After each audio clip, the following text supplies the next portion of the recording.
Pendant près d'une décennie, une étrange et mystérieuse bosse près de son abri de jardin avait été une énigme silencieuse pour Harold Wilson, un agriculteur à retraite.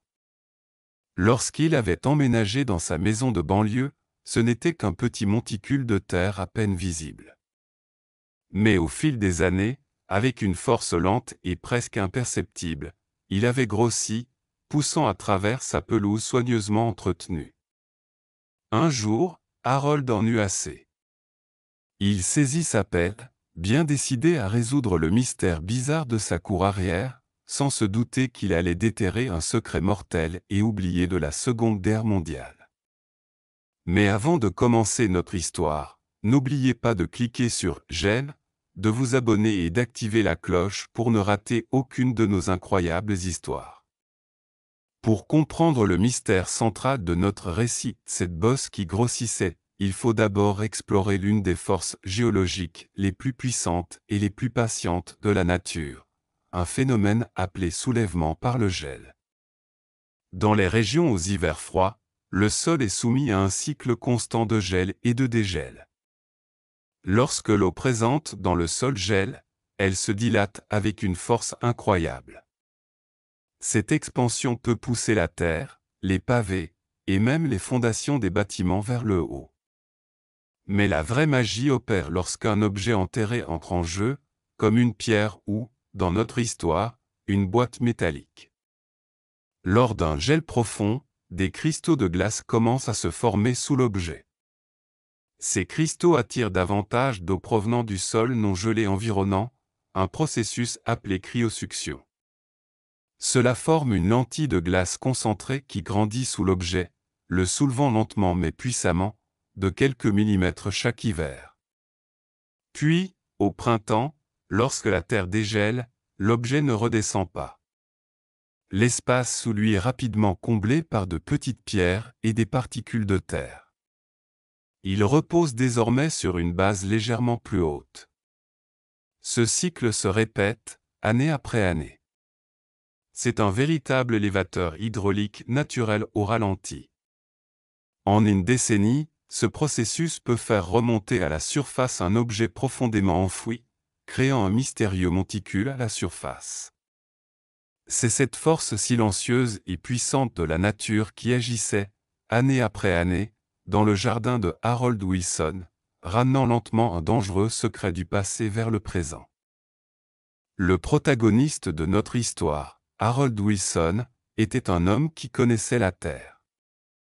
En tant qu'agriculteur à la retraite, il était patient et observateur, sensible au rythme lent et subtil du monde naturel. Lorsque lui et sa femme avaient emménagé dans leur paisible maison de banlieue pour profiter de leur retraite, le petit monticule de terre près de son abri de jardin n'était qu'une curiosité mineure. Il pensa d'abord qu'il s'agissait d'une souche d'arbre enterrée ou d'un aménagement paysager mal fait par l'ancien propriétaire. Mais au fil des années, il remarqua un changement. Chaque printemps, une fois la neige fondue, la bosse semblait un peu plus grosse, un peu plus marquée. Sa femme plaisantait en disant qu'il faisait pousser un caillou de compagnie. Mais Harold, avec son intuition de fermier, savait que la terre ne pousse pas toute seule. Quelque chose poussait depuis le dessous.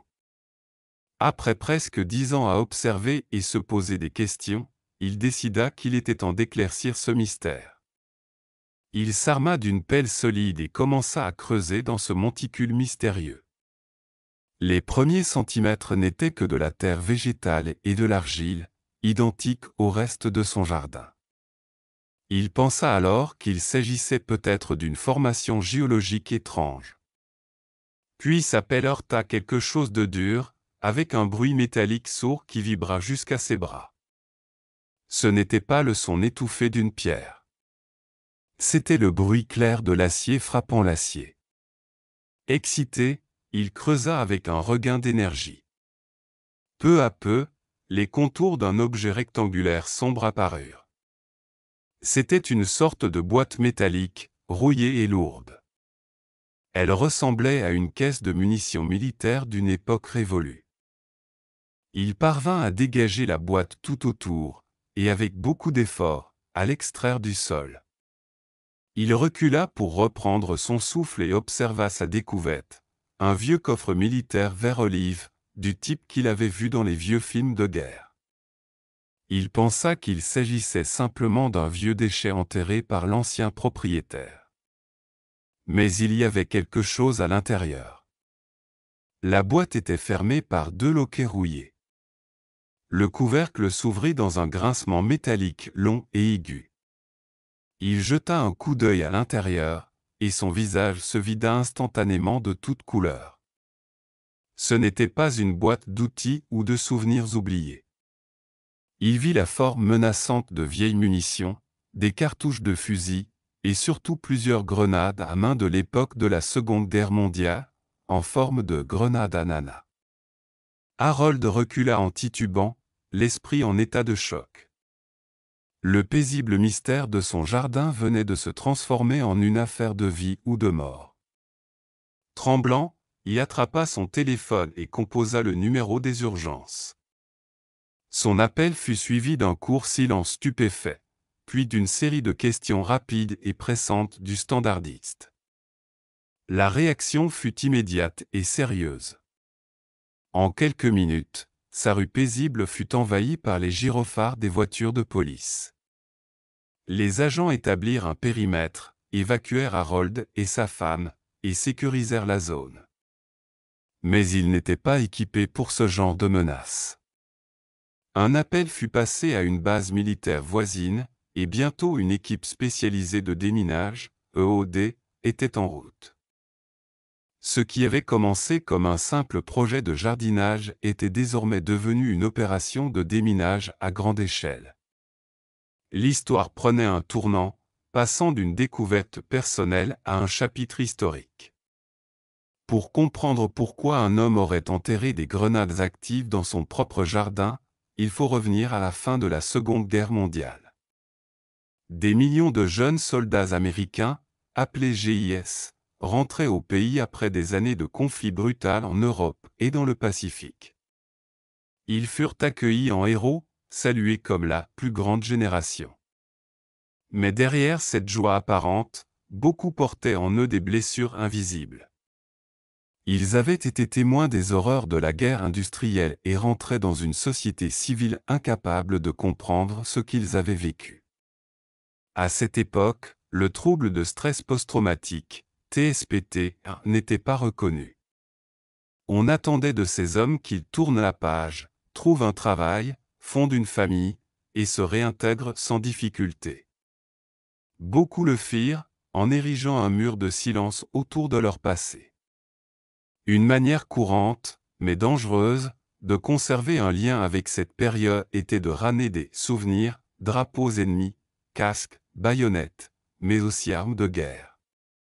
Il était courant pour les GIS de faire passer clandestinement des pistolets, fusils, voire grenades, comme objet de souvenir un lien tangible avec la période la plus intense de leur vie. De retour dans le présent, l'équipe de déminage avait retiré en toute sécurité les explosifs détériorés du jardin de Harold. L'enquête de la police se concentra alors sur une seule question: qui les avait enterrés?